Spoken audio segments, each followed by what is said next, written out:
Assalamualaikum warahmatullahi wabarakatuh. Alhamdulillah, summa salatu ala rasulillah.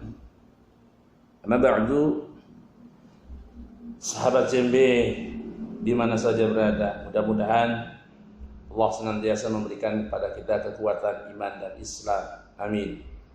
Sehat jasmani dan rohaninya. Mudah-mudahan Allah membukakan pintu rizki untuk kita sekalian yang berlimpah, yang halal, yang barokah, untuk bekal kita sekalian ibadah pada Allah. Mudah-mudahan anak cucu kita sekalian Allah jadikan sholih solihah, kita dan keluarga kita bisa istiqomah ibadah, dan mudah-mudahan saat Allah wafatkan kita, Allah wafatkan kita dalam keadaan husnul khotimah. Amin ya rabbal alamin. Sahabat, mari kita lanjutkan ngaji kitab lewat udara ini, yaitu kitab Nashih Ibad. Kita sampai pada bab sulasi, Mas Bro.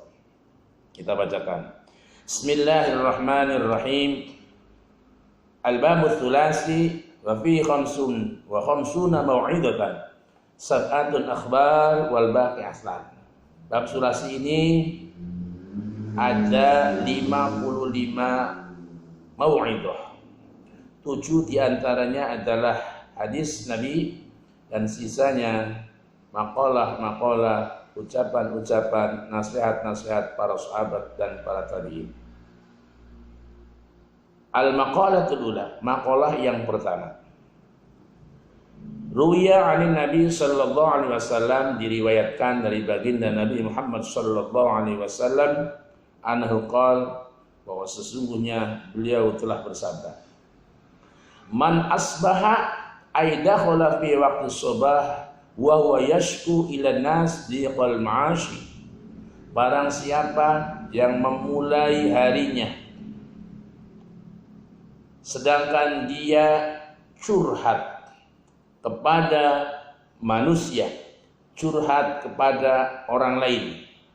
Tentang apa? Dhiqal ma'asi, tentang sulitnya kehidupan, sulit mencari usaha, sulit macam-macam, serba kesulitan yang ada pada dirinya dia ceritakan kepada orang lain. Kata bahasa Jermannya wadul, Mas Bro. Wadul ning wong sejen tentang sulitnya hidup. Faka'anna masyurabbah. Orang yang semacam itu, Mas Bro, kata Nabi, sama saja dengan dia curhat tentang ketidakridhoannya terhadap Allah Subhanahu wa ta'ala. Sementara kata Imam Nawawi, syikayah la taliku illa ilallah ta'ala fa innaha min jumlat du'a. Wadul, curhat, itu tidak patut kecuali kepada Allah. Sebab ketika seseorang wadul, curhat pada Allah, itu justru bagian daripada doa. Doa bagian daripada ibadah. Maka curhat wadulah ning Gusti Allah, karena wadul kita ning Gusti Allah ibadah. Amma syikayah ila nas fahiya min alamati adami ridha bi qismatillah. Sementara Mas Bro, ketika kita curhat, lamun kita wadul ning seliyane Gusti Allah, maka itu adalah pertanda ketidakrelaan hati kita terhadap pembagian Allah Subhanahu wa ta'ala. Wal iyadu billah. Kama ruwiya Abdullah bin Mas'ud, seperti hadis yang diriwayatkan oleh Abdullah bin Mas'ud radhiyallahu anhu, beliau berkata, qala Nabi, qala Rasulullah sallallahu alaihi wasallam, dan Rasulullah sallallahu alaihi wasallam bersabda, ala wa'allimukumul kalimat allati takallama biha Musa alaihissalam. Sahabat-sahabatku, mau tidak engkau saya ajarkan tentang beberapa kalimat yang dibaca oleh Nabi Musa saat Nabi Musa menyeberangi lautan. Qulna bala ya Rasulullah, ya Rasul, saya mau. Sahabat langsung bilang, saya mau ya Rasul. Maka Nabi qala taqulu Allahumma lakal hamdu wa ilaikal mustaqa wa antal musta'an wa la haula wa la quwata illa billah.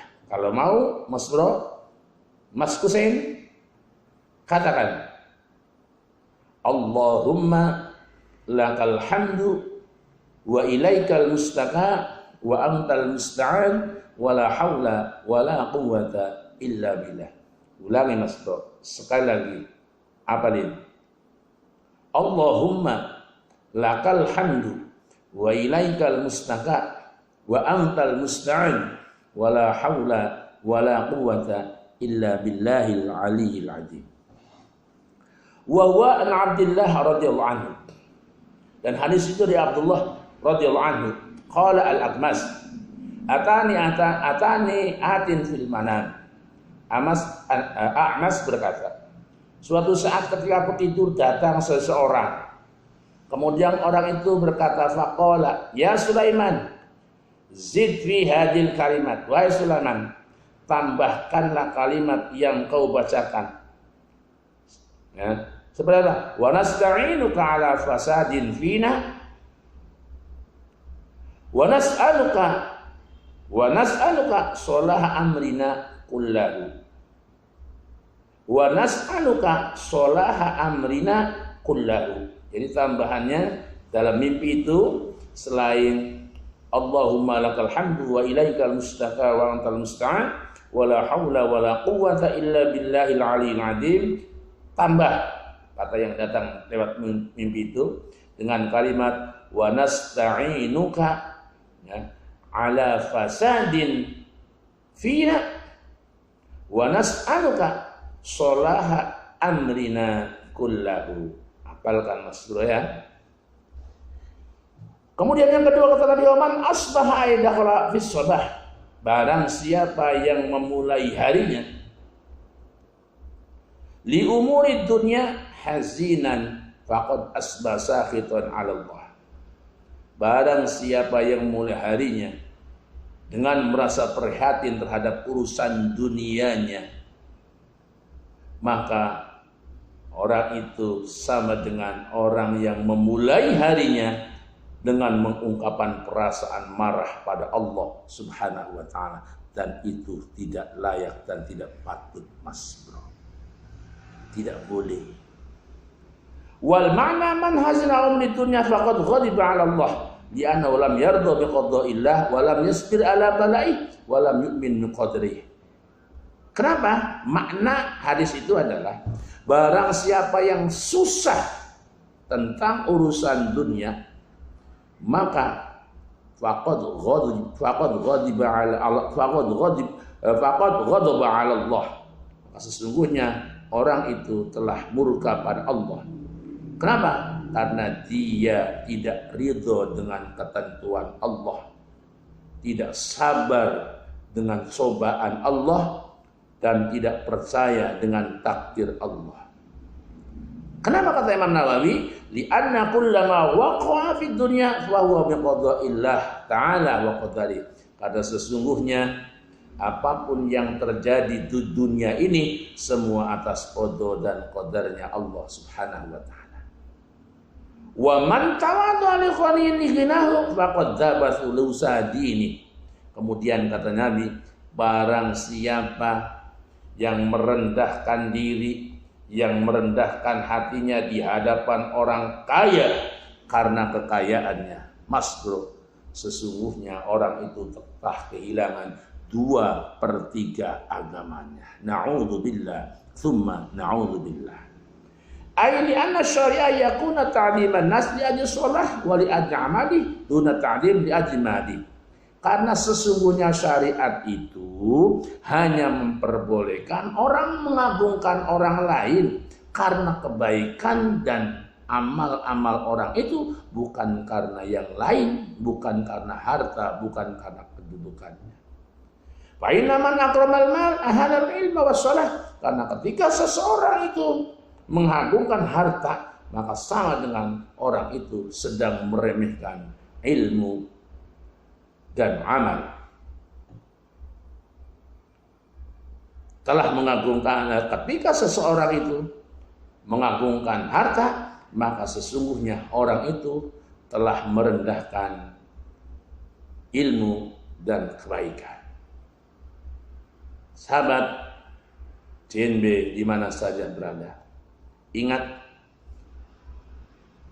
ajaran Nabi, baca sesuatu yang mustahil akan terjadi seperti yang terjadi pada Nabi Musa.